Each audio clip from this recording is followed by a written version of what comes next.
Jadi gimana caranya? Betulkan tadi SPT itu 5 tahun. Kembalikan, restart posisi neracanya kepada posisi yang sebenarnya. Itu dihitung mundur. Kalau posisinya sekarang duitnya cuma 3 miliar, jangan bilang-bilang 19 miliar. 3 miliar, restart dari 5 tahun sebelum. Syaratnya belum diperiksa. Dan lakukan pembetulan itu sebaiknya di akhir tahun untuk minimalisir pemeriksaan. Katakan kita merombak di bulan 10, nanti betulin perusahaan-perusahaan yang belum tertib pembukuannya, acak-acakan, betulin lah di bulan 10. Kalaupun nanti dihimbau AR, bulan 11 keluar pemeriksaan, bulan 12 belum tentu keluar SKP-nya. Bulan Januari SKP dia nggak laku. Tapi 2020 nggak bisa dibetulin lagi. 5 tahun SPT itu sudah menjadi ketetapan. Tapi sebaliknya, dalam kurun 5 tahun, sebelum 5 tahun SKP-nya nggak boleh terbit. Kadang-kadang ada program nih dari negara, ini ada tax amnesty katanya. Pokoknya kalau kita melakukan penebusan sekarang,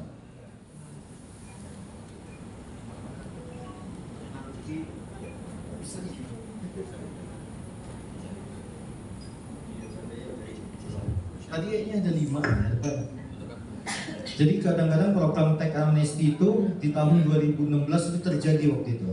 Tax amnesty kalau yang terakhir tahun 2020, tapi penebusannya 2021-2022. Kalau kita melakukan pengungkapan PPS, pengungkapan sementara, pengungkapan sendiri ya, pengungkapan sendiri, itu dari tahun 2020 ke bawah nggak diperiksa. Pikir kita, aman betul ini, dari tahun 70-an, 80-an aman. Padahal memang nggak bisa ditagih. Kita melakukan PPS itu di tahun 2022. Sebenarnya yang kita dapat manfaatnya cuma tahun 2018, 19, 20, 21, 22, 18 berarti.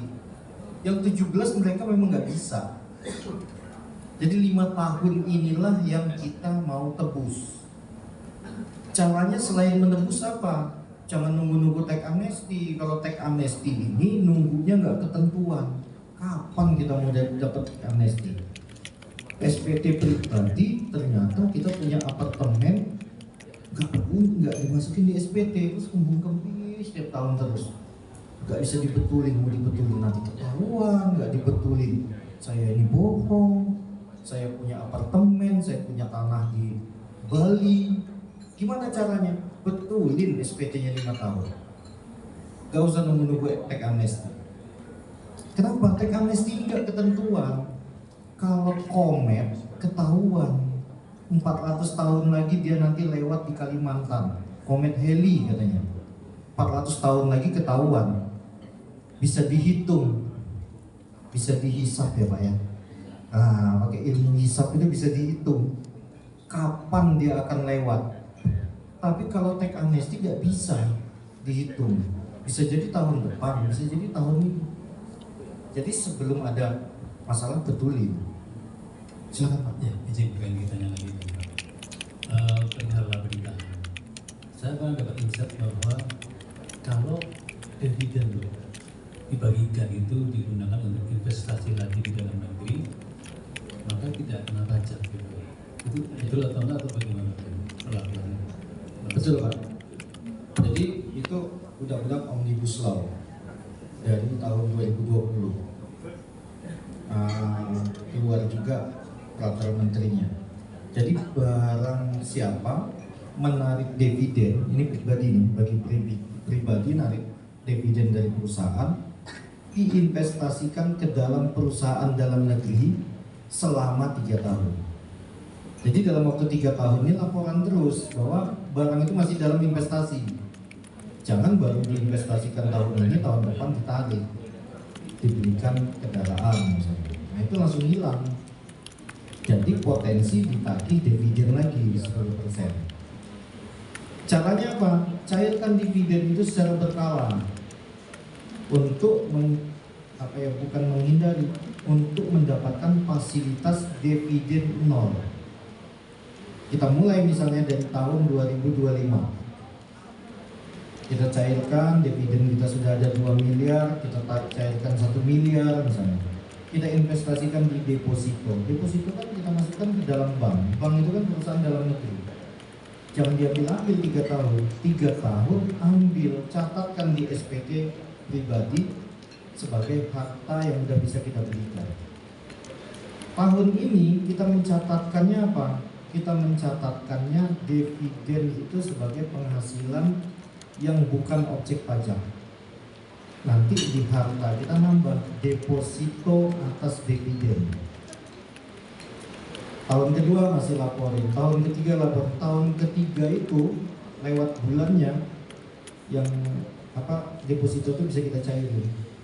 Kita belikan kendaraan pribadi, untuk pribadi nggak ada masalah, belikan aset apa dikonsumsi, jadikan emas, nggak ada masalah. Karena dia udah melampaui 3 tahun, tapi periodik, jadi kita menikmatinya itu tiap tahun ngambil dividen. Nanti tahun 2025 ini kita tarik dividen, 2026 tarik dividen, 2027 tarik dividen, 2028 sudah ngambil yang 2025 tadi, 2029 sudah ngambil yang kita tanam di 2026 tadi. Per 3 tahun owner bisa ngambil keuntungannya untuk konsumsi pribadi. Tapi kalau nggak mau mulai-mulai, itu dividen itu akan lama ngendok di perusahaan terus. Nah, periodik aja. Padahal seharusnya sejak tahun 2021 itu udah bisa.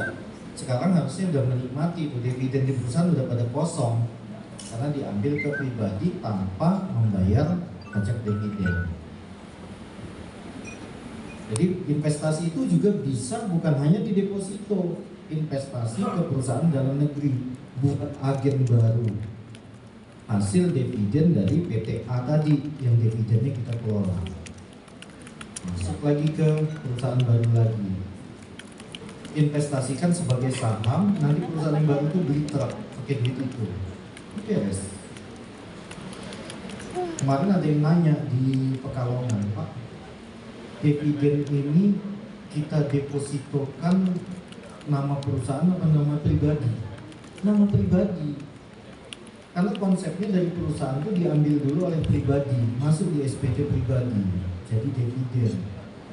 Jadi bukan nama perusahaan. Begitu Pak.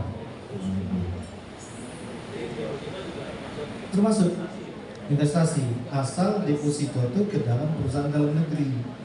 Mungkin kalau deposito US perusahaan bank luar negeri mungkin enggak, karena dia bukan perusahaan dalam negeri. Itu Pak. Ada lagi pertanyaan yang berkisar dengan laporan keuangan? Ya. Pak Indri mau izin bertanya terkait dengan peraturan terbaru dari Pertamina, Pak, yang mana agen LPG saat ini itu dibatasi pengambilan DO maksimal 1 hari. Pada akhirnya agen-agen yang memiliki DO lebih dari 5 itu harus menunjukkan alokasinya di agen lain. Enak ya? Menurut Pak? Nah, di agen kami, Pak, untuk penebusan LPG dari alokasi titipan itu dilakukan oleh agen yang bersangkutan. Berikut dengan biaya-biaya operasional yang timbul dari situ juga dikeluarkan dari agen pemilik. Yang masuk pada rekening kami itu hanya pembelian atau penebusan dari pangkalan titipan dan transport fee yang pada akhir bulan selalu kami transferkan kembali ke agen pemilik. Pertanyaan kami, Pak, bagaimana perlakuan pada laba rugi pajaknya jika pendapatan baik final maupun non final dari agen yang menitipkan alokasi tersebut masuk pada laba rugi? Bagaimana potensi pajak dari dividen yang rencana akan kami laporkan? Itu yang pertama, Pak. Kemudian pertanyaan kedua, bagaimana resiko yang timbul pada agen yang menerima titipan alokasi tersebut? Terima kasih. Ya, itu sebenarnya masalah di perpajakan bermasalah. Nggak ada omset titipan kalau di perpajakan. omset apa yang kita jual, apa yang kita beli. Tapi kita buatkan perjanjian. Perjanjiannya apa dengan agen yang dititip? Perjanjiannya bisa jadi biaya operasionalnya misalnya ditanggung oleh siapa, oleh agen yang menebus, atau nanti keuntungannya TF-nya saja yang diambil oleh agen yang mana. Buatkan perjanjian dan laporan keuangannya masuk di tempat agen yang menebus, karena nanti akan ke-trace di penebusan. Dia nebus melalui bank agen penebus. Jadi masuknya di laporan di laba tempat nebus, kecuali kalau yang nebus adalah agen yang punya aslinya. Ini yang nebus agen yang punya apa di tempat yang ini. Kalau PT ini yang punya alokasi lebih. Oh iya, berarti laporannya tetap di laporan keuangan kita yang melaksanakan, yang nebus. Dananya dari tempat lain. Dia ngirimnya kemana? Apa boleh? Dia kan udah lewat alokasi, jadi dia pasti pakai agen yang baru. Nah, sebaiknya agen yang alokasi lebih Agen itu Batu. mengirimkan dananya ke Sleman. tempat agen yang baru. Agen yang baru lah itu yang nebus, dia yang menjual. Seharusnya begitu, karena ini akan timpang nanti, pembeliannya di sebelah sana, penjualannya di sebelah sini. Itu nggak akan cocok. Kok kita bisa jual tapi nggak beli? Gawat itu. Jadi yang jual harus juga melakukan pembelian. Buatkanlah perjanjian. Itu masalah. Jadi, izin Bapak. Ya. Berarti untuk semua operasional, baik dari pembelian maupun sampai dengan penerimaan, itu dilakukan oleh agen yang menerima titipannya. Betul. Bukan DO dilakukan oleh agen lama, tetapi income diterima oleh agen yang dititipi, dan nanti setiap minggu atau setiap periodik kita transferkan hasil dari penjualan itu kepada agen yang lama. Karena itu menjadikan nanti di laporan laba rugi itu memang terjadi lonjakan yang luar biasa pada sisi aktiva tanpa kita ada pengeluaran di sisi pasifa, Pak. Sehingga ketimpangannya luar biasa. Kaitannya adalah pada akhir musim seperti ini, ketika nanti ada laporan laba rugi, labanya sangat besar. Dan ketika nanti kita ada next stepnya adalah kita ada pembagian dividen dan sebagainya, menjadi tidak korelatif karena angka yang kita bagikan di dividen tidak sesuai dengan angka yang ada di laporan. Betul. Itu betul sekali. Kenapa? Nanti akan ada perbedaan pengecekan standarisasi oleh Dirjen Pajak. Ini kok bisa labanya luar biasa? Nah, itu yang terjadi. Bahkan nanti ada agen yang memang nggak nebus tapi kok bisa jual. Nah itu kejadian, itu nggak boleh. Nanti kayak ini pangkalan minyak SPBU liar, nggak pernah beli jual. Itu kejadian, itu biasanya dikuasai oleh ya nggak tahu kita apa aparat atau oknum. Dia punya perusahaan nggak pernah beli tapi ngejual terus karena nggak dapat faktur pembelian, belinya nggak tahu dari mana. Terus solusinya Pak, ketika program ini kan sebenarnya kan sudah berjalan hampir 2 tahun lebih ya Pak ya. Berarti kan ini kan kita sudah terjadi di laporan SPT 2024 dan 2025. Nah ini untuk solusinya bagaimana Pak? Yang pertama adalah buatkan perjanjian yang jelas untuk mitigasi ketika dihimbau oleh AR.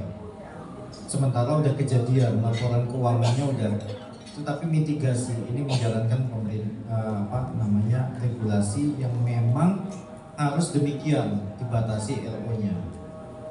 Nah itu dijelasin. Isu ini sebenarnya Dirjen Pajak belum tahu. Kalau tahu nanti akan banyak masalah di tempat yang nitip dan dititipkan ini. Tapi ini belum tahu. Pernah kita juga ada advokasi di agen, saya lupa di Jawa Tengah kayaknya. Waktu itu begitu, tapi kami diem-diem aja. Nah itu mungkin salah Pak atau gimana ya, tapi akhirnya karena nggak berpotensi sengketa, dihitung aja sewajarnya aja. ini nggak wajar Pak, kita nggak pernah lah kayak gini, mana ada agen untung segini kata kita. Dan mereka nggak tahu, mereka juga cuma ngecek di tempat sejenis, iya juga ini pasti salah, ini pembukuannya nggak benar. Tapi kalau tahu, ini jadi masalah nanti. Kalau sampai ketahuan, wah titip-menitip ini ternyata ada potensi pajak, begitu dimasukkan ke regulasi, itu akan bermasalah besar kepada agen yang namanya apa, yang dititipkan. Masalah juga sebenarnya yang dititipkan juga masalah juga. Karena nggak match gimana memasukkan di sistem ini nanti. Nanti kita coba sampling, ambil satu lah. Nanti kita ambil dari daerah lain, gimana cara penyelesaiannya secara pembukuan. Kalau secara non pembukuan, buatkan berita acara dan perjanjian untuk mengamankan. Kalau selama ini ada nggak perjanjiannya? Kalau perjanjian detail nggak ada sebabnya. Jadi hanya waktu awal dulu proses pemindahan ini, karena kan seperti proklamasi ya, cepat dan dalam waktu singkat-singkatnya kan waktu itu instruksinya Pertamina kan, sehingga kan hanya dikumpulkan agen yang bisa membantu menerima siapa, akhirnya kan dijalankan. Nah, kami ini setelah berjalannya waktu, nah ini yang mulai rada deg-degan. Kalau ada labanya betul, alhamdulillah sekali Pak. Nah ini hanya angka tapi nggak ada. Ya ada dananya. Nah ini kami yang khawatir kan itu. Kami mau, menurut saya kita mau simulasikan seperti yang Bapak tulis, kita proporsikan apa namanya pengeluaran dan sebagainya. Hasil di bawahnya tetap masih tinggi sekali, mau tidak ada pengeluaran. Sampai yang dititipkan ya. Iya, emang gitu. Akhirnya nanti yang tertitip ini dikejar-kejar pajak nanti. Buatkan perjanjian. Nanti ke depan ya kita coba mudah-mudahan. Karena masalah itu memang belum muncul di DJP, belum ada yang tahu. Nanti kalau tahu itu yang kita agak mumetnya ngurusnya. Waduh gimana ini, emang si aturan itu nggak boleh nitip nitip omset kecuali dapat komisi. Ini LO gua lu tebus sendiri, nanti lu jual sendiri, jangan lupa punya gua sekian persen. Itu enak. Jadi penghasilan lain-lain. Nah, jadi penghasilan lain-lain. Asal dia tetap agen, dia tetap final. Itu agak bahaya. Ya nanti kita coba. Itu setiap daerah pasti ada, yang dititip itu pasti ada.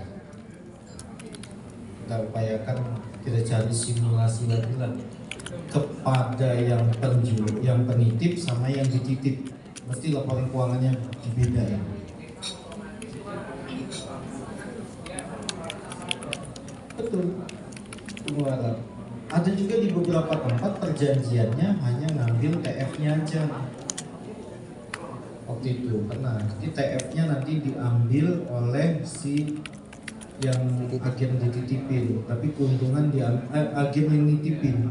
Agen yang dititipin itu memang benar-benar murni ngambil keuntungan penjualan gasnya, penjualan LPG, tapi TF-nya diambil oleh yang penitip. Tapi perjanjiannya jelas itu Pak. Jadi kami juga kalau mau menjawab menyiasati nggak bisa, aturan undang-undangnya nggak ada nitipin omset. Tapi mudah-mudahan lah sebelum ada masalah kami berupaya nyarikan jalan keluar Pak. Bisa jadi nanti perusahaan yang dititip berbeda dengan ini, perusahaan yang nitip juga berbeda dengan ini. Ini perusahaan normal-normal aja yang ini.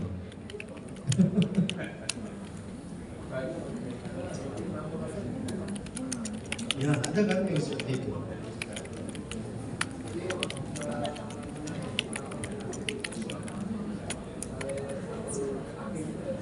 Ya, kalau penagihan Kalsopi enak dia karena di luar yang final. Jadi masuk penghasilan lain-lain, kita dobelin penghasilan lain-lain juga. Oh gede. Oh iya, betul. Besar dia nanti ya. Kira-kira ada pertanyaan lagi? Terkait SP2DK juga boleh, nggak apa-apa. Terkait dengan pembetulan seperti itu kan 5 tahun ke belakang.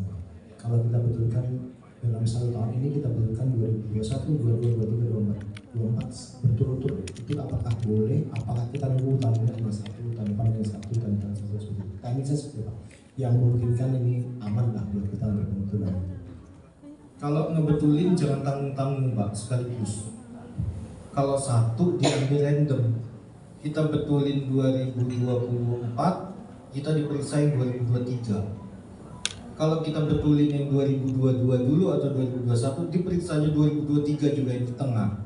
Jadi di tengah ini nggak bisa nyambungin sampai ke 2025. Pinter dia. Jadi kalau mau betulin langsung dari 2021 sampai 2025. Langsung 5 tahun, dan itu sah, boleh. Kita membetulkan beberapa kali juga boleh. Apalagi Kortek ini, kalau Kortek ini ada yang baru melapor sekarang 5 menit kemudian langsung kebetulan karena salah yang tadi. Betulin lagi, jadi banyak SPD pembetulan di Kortek ini. Kita baru ngisiin, ternyata waduh salah tadi, belum ini udah clothing lagi. Jadi ngisi ngapain lagi. Yang di belakang tadi siapa Pak? Ibu? Oh, Ibu.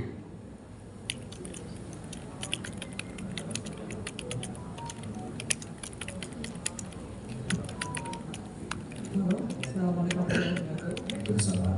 wabarakatuh. Kebetulan saya baru on board untuk masuk ke PT saya karena memang ada problem sama pajak. Kami diberi surat dan kita sudah ada kerja ya kalau dari pajak. Halo, assalamualaikum. Ada lembaran kerja dari pajak kan saya mempertanyakan kembali ke mereka. Kita sudah laporan dan juga kita disuratin 2021-2022 dan kemungkinan juga akan continue karena kita tidak ada perubahan pelaporan ya Pak ya. Memang itu adalah sebenarnya kesalahan murni dari kami. Setelah saya baca, saya diskusi sama AR-nya juga, dan saya mau baca juga lembar kerja dari mereka, dan saya lihat dari template pajak dari Bapak itu kan tadi saya lihat yang antara final itu standarnya dari Bapak kan 10 sampai 14% ya, sampai 13%. Nah, yang saya dapat dari lembar kerja AR pajak saya itu kami diketok 17% Pak. Jadi apakah bisa saya di-share justifikasi apa yang saya bisa katakan kepada AR pajak saya bahwa standar ini 10-13%, kenapa saya dikasih 17% untuk proporsinya Pak? Terima kasih. 10 sampai 15% itu adalah standar biaya yang kita buat untuk biaya LPG. Apakah dia menstandarisasi juga pajak ini PPh-nya atau labanya? Nanti akan saya cek ulang karena yang saya ingat proporsinya dia di 17% itu Pak. Jadi kalau memang template yang ada bisa di 10 sampai 15%, saya kan bisa discuss spread 2% itu seperti apa gitu Pak. Kalau memang common yang dikerjakan selama ini di agen-agen lain dan Bapak juga sudah melihat beberapa kamil juga, ya maksudnya itu kan bisa menjadi acuan kami untuk discuss lebih lanjut. Ya, kalau discuss dengan AR, jangan discuss mengenai persentase. Karena persentase itu nggak ada ketentuan yang pasti. Persentase kita ini berdasarkan survei yang terjadi di seluruh agen. Hampir beberapa, kita juga nggak survei sampai jutaan. Tapi beberapa yang kami temui di DPC seperti inilah presentasenya. Kalau dengan AR atau dengan Fiskus kita berbicara aturan, Pak, selisih headnya ada nggak? Apakah sudah dicek kemarin ada selisih head? Nanti saya pastikan dulu ya Pak dokumen yang ada, karena memang saya kebetulan baru on board juga awal bulan. Kalau menurut saya biasanya kalau SP2DKI masih beredar, mereka menambahkan ada 3 kolom. Pendapatan yang final adalah yang 12.750 pembelian, terus selisih head non final, transfer fee non final. Jadi non finalnya ada 2, dihitung dia Presentase itu hanya temuan mereka atas membeda-bedakan ke orang ini tadi. Nah, jadi presentase itu hanya ilmunya mereka untuk ngatur angkanya. Bahkan kadang-kadang seperti pedagang di pasar. Pedagang di pasar apa? Kita buat presentasinya tinggi atas dasar misalnya standar benchmarknya pengusaha LPG katanya. Dibuat pajaknya itu kurang bayar sekitar 150-an juta atau 200 juta. Sedangkan ketika diaplikasikan ke perusahaan kita, punya kita cuma nggak sampai 400 juta, nggak sampai 200 juta pembayarannya. Nah, mereka buat tinggi, ketika nanti dipanggil kita klarifikasi, kita menyerah dengan negosiasi, ya sudah Pak, kami sanggup sekian. Ya biasa, kayak orang jualan. Pak, Bapak ini harusnya sekarang bayarnya 100 juta. Wah, 100 juta saya berat. Kalau 50 juta saya mau kena atau tembakan. Tapi tidak berdasarkan hukum. Yang berdasarkan hukum, kita ini bayar pajak untuk pengusaha LPG hanya dari transfer fee-nya saja yang bisa dihitung. Karena jual gasnya itu final. Kata siapa? Ini Mbak ini pasti taunya dari Pak Hendri ya, yang dari DPP itu ya, yang konsultan yang sukanya sengketa terus itu. Wah, nggak bisa itu. Nanti ibu malah susah sendiri, nanti malah sengketa, nanti tak tunggu itu Pak Hendri di pengadilan. Kadang-kadang biasa aja kayak gitu. Bukan kata saya sendiri, Mbak, gitu. Bukan kata Pak Hendri itu. Ada kanwil yang mengamini. Jadi kita ini ngelihat ini ada gambar gunung. Orang pajak bilangnya ini laut. AR tuh bilangnya laut, itu laut, ngawur. Orang tuh gunung kata kita, dia laut. Debat akhirnya sengketa. Kita bilang, semua orang pajak ngelihatnya laut nggak? Enggak. Kanwil DJP Jatim 3 ngelihatnya gunung. Kanwil DJP Jateng 1 ngelihatnya gunung. Kanwil DJP Jateng 2 di Surakarta ngelihatnya gunung. Kanwil di Palembang ngelihatnya gunung. Kamu kok masih ngelihat laut? Jadi dalam arti kata apa? Bukan kata kita sendiri, udah diuji. Ketika ada ketidakpastian hukum, ada berbeda-beda, harus ngikut yang sesuai ketentuan, yaitu tidak bisa dipungut. Karena gak bisa dipungut itu tidak ada kepastian hukum. Kalau saya berasa ini pasti SP2DK-nya selisih ya. Kalau mengenai keuntungan laba, rugi itu dia presentasi hanya dibuat. Jadi nanti khusus yang ada di bawah DPC, DIY, ada SP2DK loading ke kami. Kami bantu jawab yang sengketa nasional. Tapi kalau pasal 21 gaji direktur, kami mungkin hanya bersaran, coba dihitung dulu sesuai enggak. BPA pasal 23-nya apa? Targetnya misalnya biaya perawatan kendaraan, dicek spare part-nya berapa, jasanya berapa. Karena yang kena itu cuma jasanya, spare part-nya nggak kena. Pasal 23, itu pun cuma 2%. Jadi kalau kita membuat biaya perawatan tidak kita breakdown, bisa jadi mereka langsung alihkan 2%. Padahal yang dibayar itu hanya jasanya. Mana mungkin kita beli aki harganya 2,5 juta, 3 juta, jasanya bisa sama dengan harga aki. Jangan-jangan gratis masangnya. Jadi nggak kena pajak. Justru biaya perawatan itu kebanyakan dari spare part-nya, beli ban, beli ini. Jadi nggak mungkin potensi pajak pasal 23 bisa besar-besar lagi. Itu nanti dilihat. Jadi nanti yang ada SP2DK, kadang-kadang SP2DK masih juga melayang-layang. Kalau di tempat kami di Lampung udah tenang, nggak ada agen kena SP2DK lagi. Karena udah, ya pokoknya tolak, langsung kita jawab. Mau diperiksa, ayo kita coba. Nggak mungkin Kabid PPIP atau Kakanwil yang sekarang mau berubah karena Lampung sudah melepaskan. Nah seperti di Solo, kalau nggak salah stepnya harusnya dilepasin semua. Boyolali kemarin kita udah mendampingi keberatan ya Sewu Kuto di sana, nggak bisa jawab. Akhirnya arahnya apa? Mas Henry, kalau ini nanti disetujui, jangan lebih bayar ya. Siap kata kita. Yang penting selisih headnya dikurangi. kan enak. Jangan pula kita ngeyel, bilangnya Pak, oh udah kami nggak ada membayar sekali, kami ini nol, kami ini nggak bisa.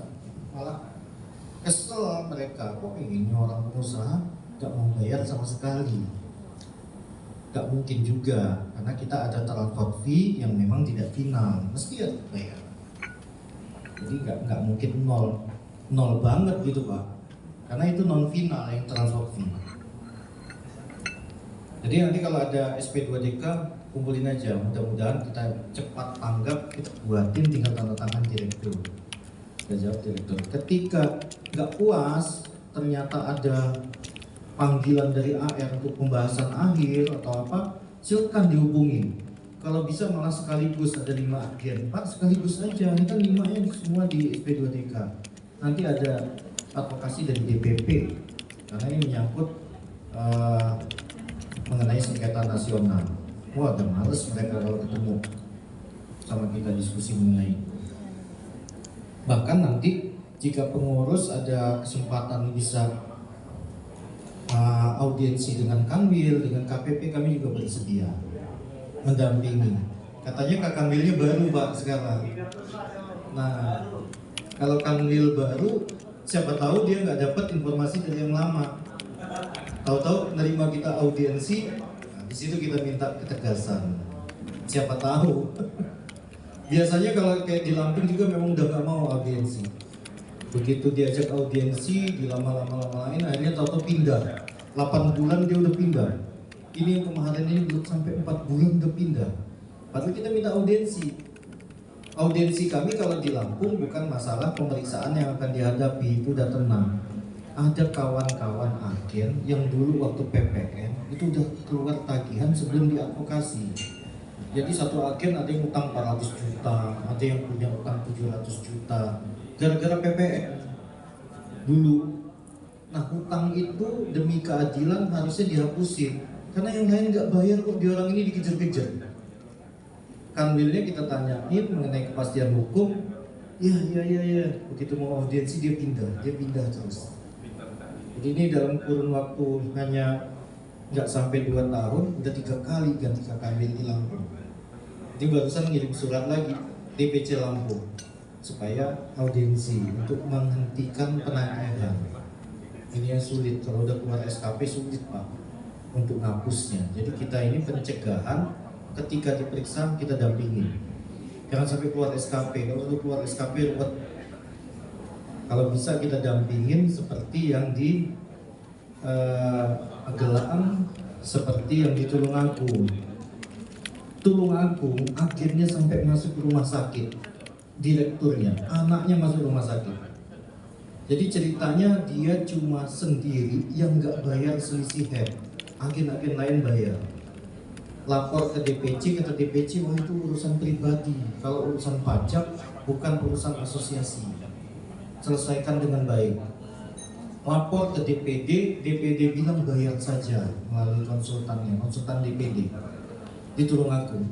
Bayar aja, itu memang harusnya bayar. Loh, saya dengar-dengar di DPP nggak bayar. Itu bayar nanti ruwet, nanti malah diurusin yang lain. Dilalahnya jadi dia sendirian Pak.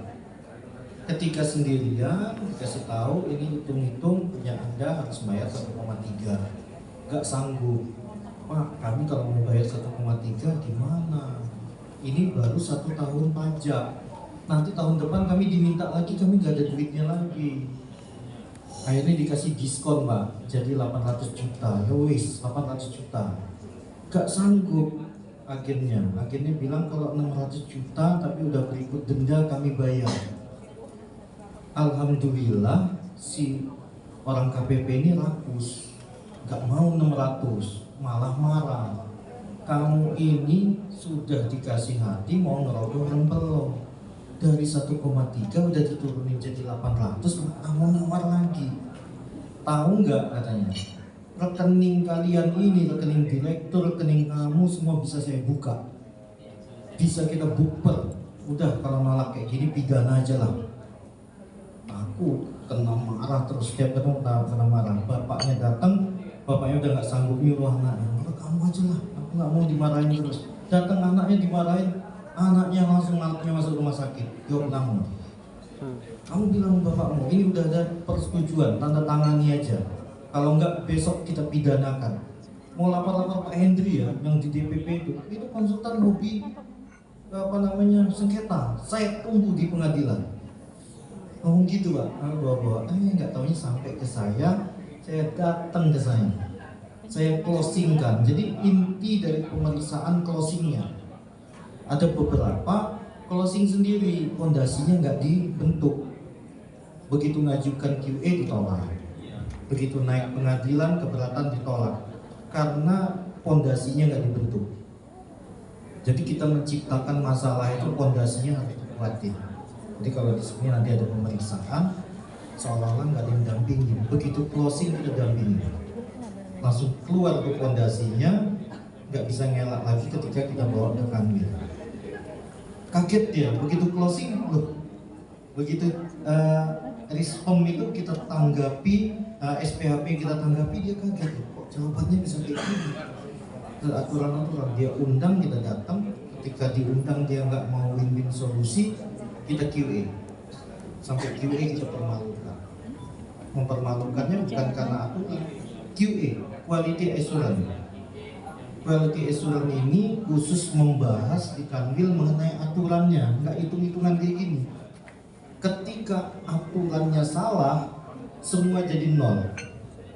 Yang harus dibayar jadi nol, makanya dia jadi dibayar. Lebih bayar. Waduh, kejadian di Magelang lebih bayar 5 juta. Kita nggak mau melepaskannya karena sempat ribut dengan orang KPP-nya. Kecuali yang diperiksa kemarin itu yang kita advokasi sampai harus QA di Surakarta. Kabid PPIP Surakarta namanya Pak Sri Mulyono gak bisa mempertahankan, harus melepaskan, akhirnya lebih banyak. Jadi ada beberapa agen yang di Solo sebenarnya kalau laporan sebenarnya harusnya udah tenang. Gak tahu kalau Jogja juga belum ada kan. Tapi Jogja harusnya bertetanggaan dengan Kanwil Surakarta. Harusnya mereka tanya-tanya. Jadi kalau ada pemeriksaan hadapi dulu sendiri. Tapi kenapa? Intinya mereka kalau aturan itu kira-kira mereka akan khawatir kalah, dia cari potensi yang lain. Tadinya harusnya selisih head aja, begitu ada konsultan di belakangnya, yang pasal 21 didetilin, yang PBB malah keluar, nanti pajak bumi bangunan bisa aja mereka hitung. Terus yang pasal 23, yang dividen akhirnya ngerembet jadi banyak temuan. Tapi kalau nggak ada yang dampingin, mereka nggak siap kuda-kuda. Males menghitungnya, hitung aja selisih head. Begitu selisih head, atau closingnya ada yang dampingin. Kaget ya. Satu aja ada contoh di Jogja, yang lain bisa agak tenang. Jadi kalau ada pemeriksaan lapor, jangan ada beberapa juga yang memang diperiksa tapi nggak laporan, begitu closing, begitu QA atau apa nanti nggak bisa jadi argumen. Ya Bu, silakan Bu.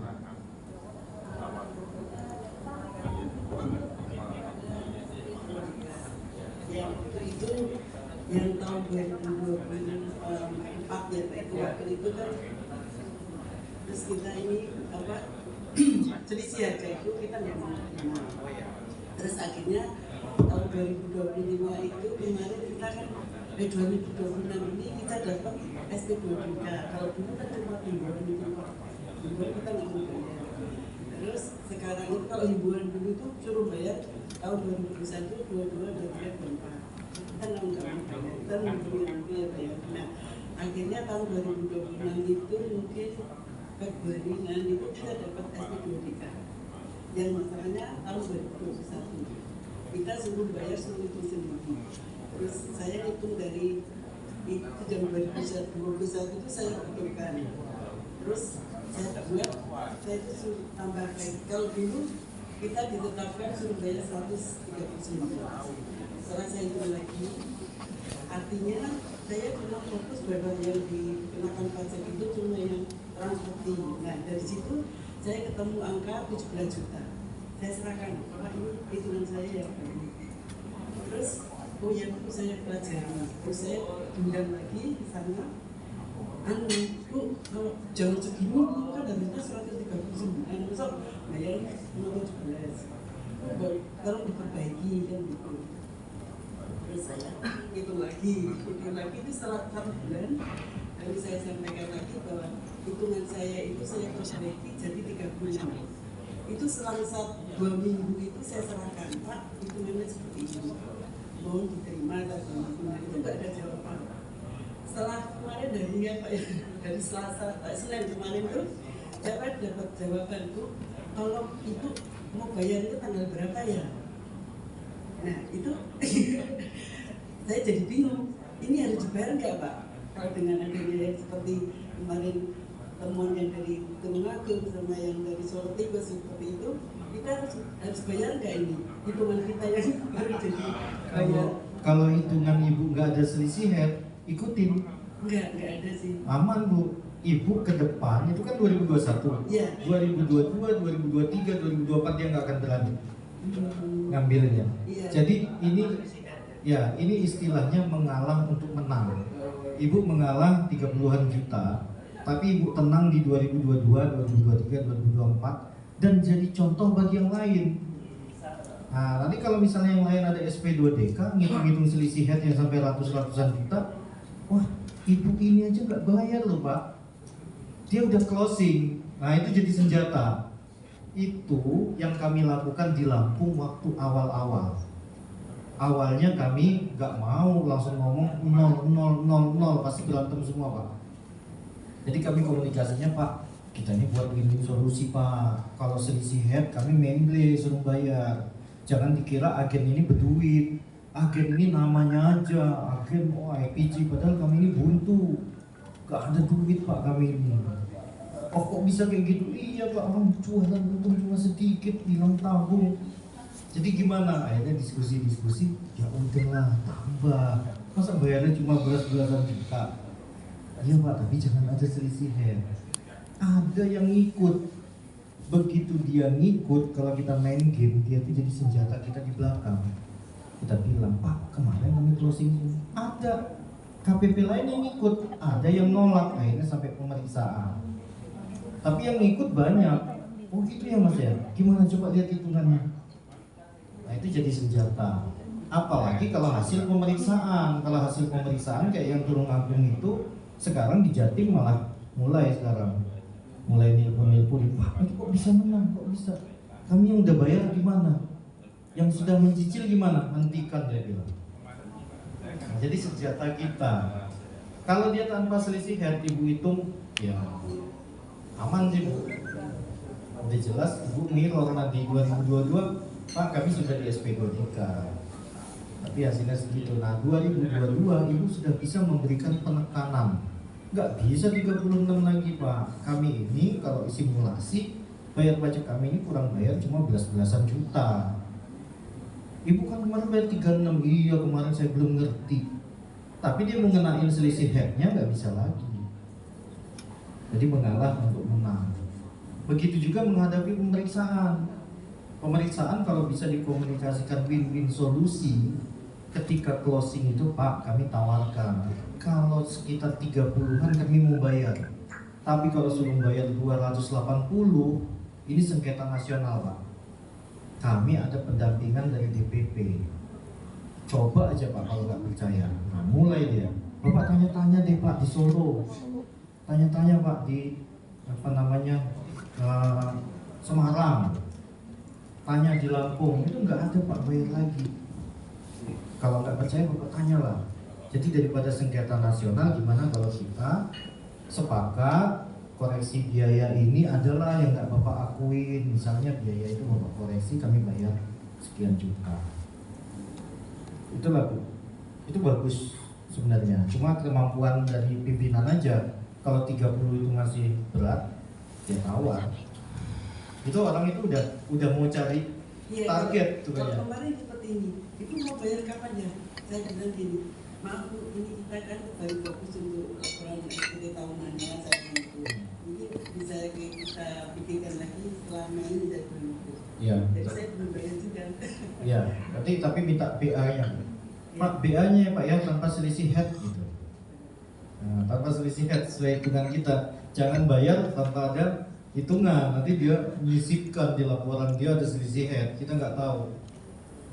Begitu ada BA kita lihat, wah nggak ada selisih head. Nah, bayar. Ada lain yang mengalami masalah kalau teknis ini udah ini siapa tahu ada apa gitu. Nah ya.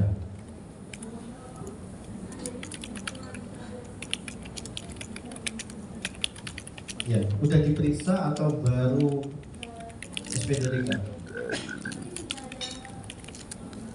Kesepakatan. Nah, kalau saya terjadinya itu saya hentikan. Jangan-jangan AR itu udah pindah kemana-mana, sepakatnya waktu itu.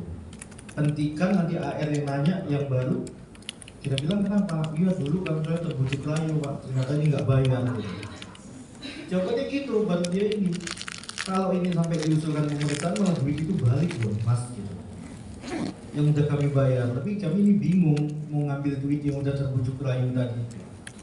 Sedangkan SPT udah dibetulin kan waktu itu mungkin, dan ada kesepakatan mau bayar. Kebanyakan di tempat lain memang langsung berhenti, langsung nggak mau bayar lagi, nggak mau bayar lagi. Kalau belum ada pembetulan malah enak, duit itu jadi ngegantung.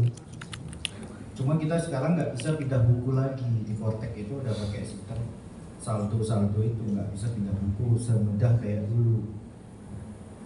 Jadi ya namanya udah terlanjur. Sebenarnya masih bisa, cuma nanti sengketa. Jadi yang bagi yang udah bayar, apalagi hanya kesepakatan dengan AR, sepakat bahwa akan mencicil, nah itu nggak ada kekuatan hukum. Kekuatan hukum di dalam pajak ini adalah SKP, surat ketetapan pajak. Surat ketetapan pajak kurang bayar, lebih bayar, atau surat ketetapan pajak nihil. Kalau kita diperiksa, ternyata ada SKP, kita ajukan pengadilan, kita menang, nanti akan keluar SKP nihil. Jadi harus nihil. Kalau berita acara AR, itu nggak ada kekuatan hukum. Bisa kita langgar, kita udah sepakat. Bapak kan membuat pernyataan bahwa sanggup membayar dan udah setuju, Bapak tinggal setor dong. Iya Pak, saya hari ini mau buat pernyataan gak sanggup. Pernyataan kapanpun bisa kita buat, bisa berubah. Setiap orang kan bisa berubah. Iya Pak, kemarin saya setuju, hari ini saya nggak setuju. Kemarin saya buat pernyataan sanggup menyanggupi, hari ini saya mau menerbitkan pernyataan tidak sanggup. Siapa yang menurut saya? Namanya saya menyatakan. Dan itu bukan bentuk perjanjian yang mengikat. Ada lagi kira-kira? Ya, silakan Bu. Kalau saya bukan head ya, tapi di sini kan saya di Bantul itu perusahaan cabang. Tapi sebenarnya kontak itu perusahaan cabang otomatis datanya nggak kelihatan di pajak Bantul, PP Bantul dan Bapak hilang. Itu muncul di Jakarta, pusat kami di Jakarta. Sedangkan di Jakarta tidak ada kegiatan sama sekali. Kami kemarin sudah dapat SP2DK dari Jakarta. Itu dan kami harus ke sana segera mungkin ya. Itu apakah kami harus membuka data yang Bantul atau data yang tidak ada kegiatan di Jakarta itu? Karena setelah itu beres, rencana kami akan pindah ke Bantul, mungkin dengan membuat akte baru dan sebagainya gitu ya Pak. Cuman yang kami tanyakan adalah apakah kami harus membuka data yang dibantu dengan penjualan LPG ini atau tidak, mengingat kegiatan di Jakarta tidak ada sama sekali perusahaan yang itu sarannya. Ya, selama ini lapor SPT-nya di Bantul apa di Jakarta? Sebelum-sebelumnya baru buka atau kapan? 2023. Nah, SPT 2023 ngisi SPT cabang apa SPT Jakarta? Nah, gak ngisi SPT 2024? Gak ngisi juga? Wah. Belum pernah isi SPT di Bantul Pak, tapi baru kemarin menyelesaikan SPT Jakarta 2022 sampai 2024. Atas himbauannya? Iya. Oh, iya. Jadi faktor kami di Benak ya, karena kami tidak pelaporan PPN maupun SPT. Nah PPN kalau tahun 2024 kami ada laporan, tapi tidak masuk sama sekali. Jadi tidak terbaca di pajak itu. Ya. Penyataan ini. Nah, sarannya kami harus bagaimana? apakah kami buka-bukaan data Bantul ke Jakarta atau bagaimana? Atau kalau kami mau tutup yang di Jakarta, kami bawa pengantar dari Jakarta atau bagaimana? Mangsarannya. Ya, kalau yang sudah lewat, apalagi nggak ngisi SPT itu, ya di Jakarta nggak ada masalah secara administrasi Jakarta, minta pindah cabang aja. Nanti kita ngajukan di Jakarta, kami beroperasi di Bantul. Itu harus di Bantul, pindah ke Bantul. Nanti ada namanya NPWP, itu akan tetap. NPWP nomornya tetap, tapi alamat jadi Bantul. Dan itu prosesnya cuma 5 hari. Enggak usah, kan aktenya memang udah alamat Bantul. Nah, akte itu, ya, akte perubahan itu Bantul. Akte perubahan itu jadi dasar ke Jakarta untuk memindahkan alamat ke Bantul. Kata yang lama nggak usah diurus, itu udah hilang datanya. Tapi untuk ke depan memang nggak bisa lagi ada NPWP cabang. Semua perusahaan tuh NPWP-nya induk semua, nggak ada cabang. Jadi nggak bisa dipertahankan yang di Bantul itu. Itu otomatis nanti akan nyatu ikut NPWP Jakarta. Kenapa nggak disarankan ganti bulu? Itu namanya ganti bulu. Kalau ditutup langsung buat NPWP baru, nanti ada masalah mungkin dengan Pertamina atau apanya. Karena semua berubah, NPWP-nya berubah, buat faktur berubah nanti. Ngajukan baru akan ruwet. Mendingan PKP-nya aja pindahkan dengan NPWP alamat Bantul.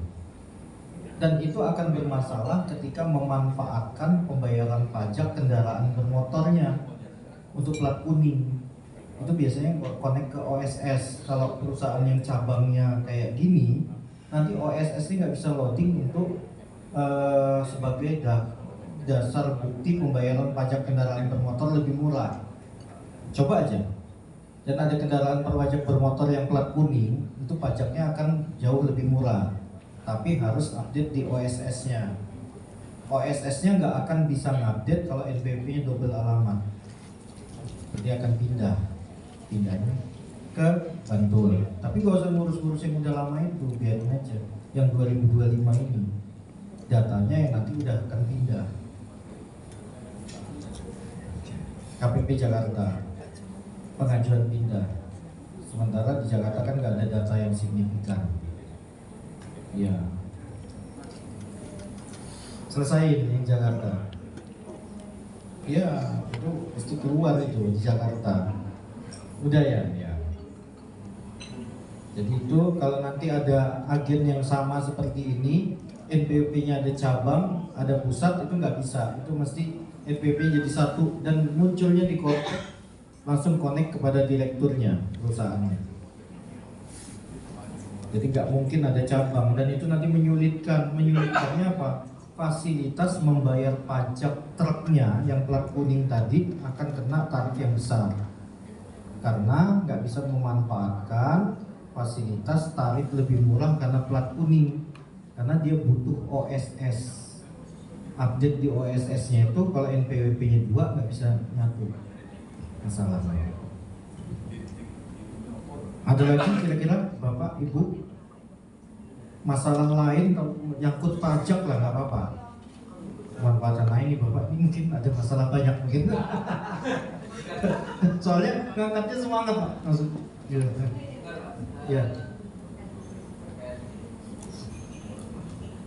Mau tanya nih Pak. Ya. Kalau misalnya kita ganti itu operasional distribusi gimana? Bisa Pak. Jadi misalnya kayak apa BBM, terus apa penggunaan soalnya justru di kortek nanti kalau kita breakdown itu yang bisa masuk cuma gaji sama penjualan Pak. Iya. Sama biaya lainnya. Nah, yang kayak yang saya tanyakan Pak, kayak tadi BBM, terus nanti masuknya di mana? Kalau di kortek kan kita milihnya perusahaannya dagang kan. Template-nya kan nggak sama-sama ini kan. Yang ada masukin, yang nggak ada masuk di biaya lain. Tapi ini mesti diupload. Itu hanya untuk menyiasati sistem. Oh, masuk biaya lainnya nggak masalah. Nggak masalah. Jadi di kortek itu hanya untuk orang pajak bisa ngitung pajak terutang. Tapi yang sah nanti mereka buka apa yang kita upload PDF, laporan keuangan. Dari dulu template-nya kantor pajak pasti nggak cocok dengan template-nya perusahaan. Makanya pilihannya macam-macam, ada pilihan industri, perusahaan dagang, ada perusahaan lainnya. Jujur kalau kortek sebenarnya lebih mudah daripada manajemen. Lebih mudah, Iya. lebih mudah mereka tahu kalau kita Ya. macam-macam. Laporan itu gampang Pak sekali Pak. Hah? Jujur, gampang daripada manajemen. Gampang nggak laporannya, dan gampang juga mereka melihat kalau kita macam-macam, terutama yang pribadi.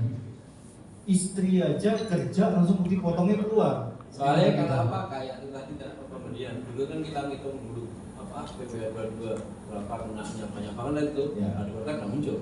Ya. PPR Kalau juga, sekarang muncul. iya kan dulu di zaman kita ngisi satu persatu. Ya. Potongnya sekarang muncul langsung. Sama di pribadi juga gitu Pak. Nanti ada muncul Shopee di situ, ada apa segala macam muncul. Kartu kredit normal.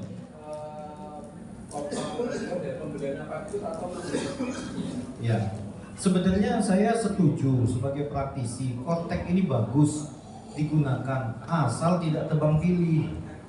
Jangan nanti keluar di kortek yang kita aja, giliran dia di situ Kapolda, hartanya berbeda, penghasilannya ada terekam tapi nggak dihimbau.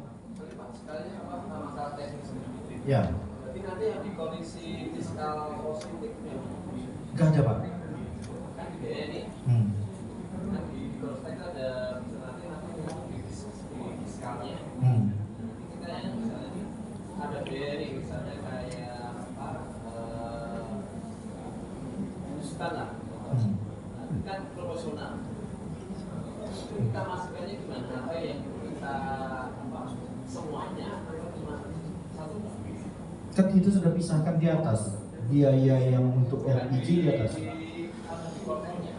Di kortek nggak ada yang kita pisahkan dengan koreksi fiskal.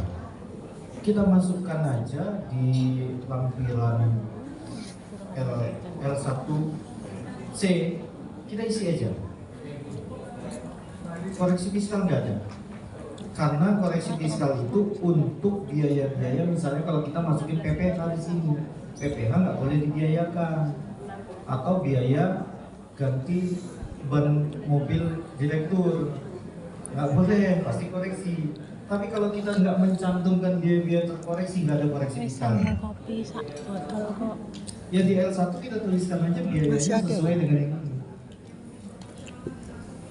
Ya, kan bisa. Tapi bukan koreksi fiskal jatuhnya, tetap di enggak, biaya yang dimasukkan adalah biaya yang LPG itu.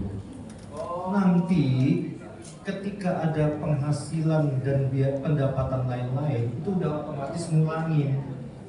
Jadi kita nggak nyantumin biayanya lagi. Contohnya kita balik ke Luki Laba, Mas Batra. Kita cek.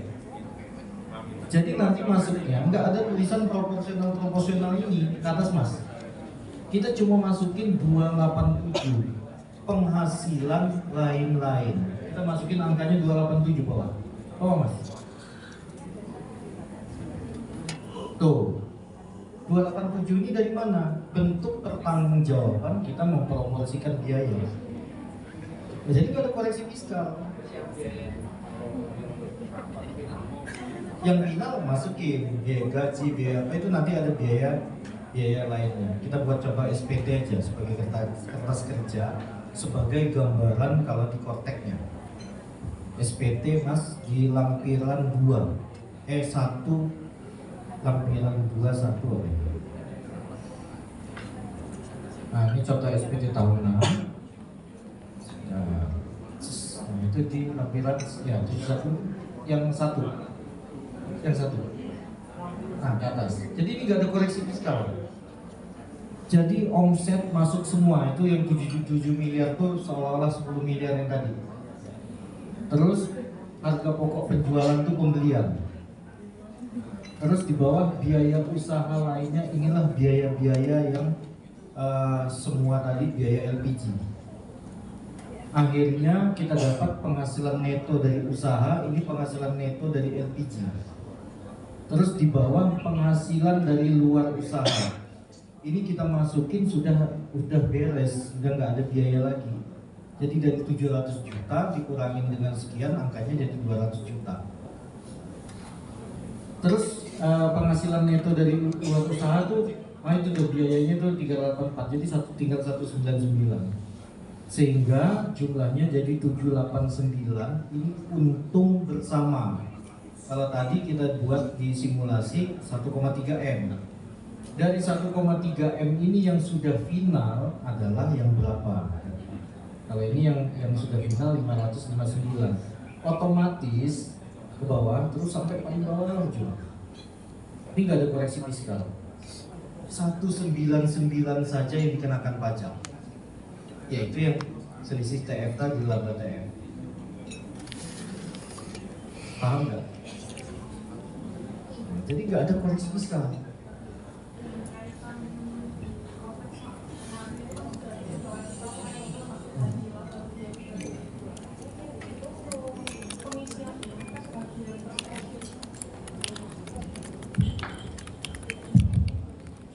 Yang kaitan laba rugi yang sudah coba dibuat, itu kemarin sudah coba kami trialkan di Cortex.